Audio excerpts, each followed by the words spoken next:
2 araw na lang po, Father's Day na ang mga hayop sa Malabon Zoo.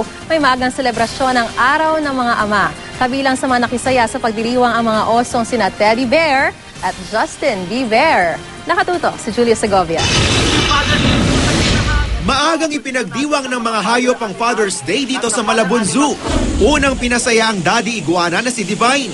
Binusog siya ng saging. Pati sina Papa Bear, binigyan ng treat. Nilantakan ni na Justin Bieber at Teddy Bear ang mga melon. Pati ang comedy trio na sina Tito, Vic at Joey, pinasaya rin. Alinhinan sa pagkain ng 3 arapaima na tinaguri ang world's largest freshwater fish. Di rin nagpahuli ang buwayang si Daddy Shock. Kamay ko, Julio!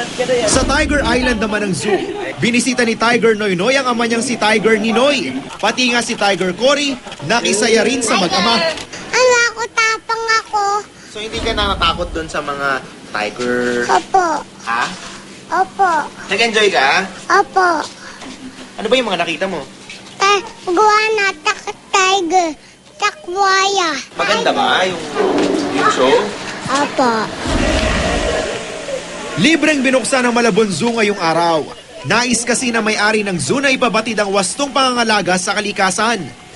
About 30,000 species of animals and plants po become extinct every year due to forest destruction po. Yan ang mensahe namin sa Father's Day po dito. As fathers po, we'll ask our children to please take care of the environment. Kaya si Omar, isinama sa pamasyal ang 2 taong gulang na anak na si Angelo. Siyempre, save yung nature. Parang iano nila. Halimbawa, mga basura, kailangan nila parang itatapon nila sa tamang lugar, parang gano'n, para eco-friendly.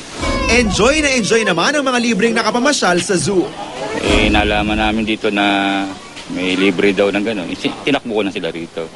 Happy Father's Day po. Salamat po. Lagi po niya kami inaalagaan. Julio Segovia, nakatutok, 24 oras.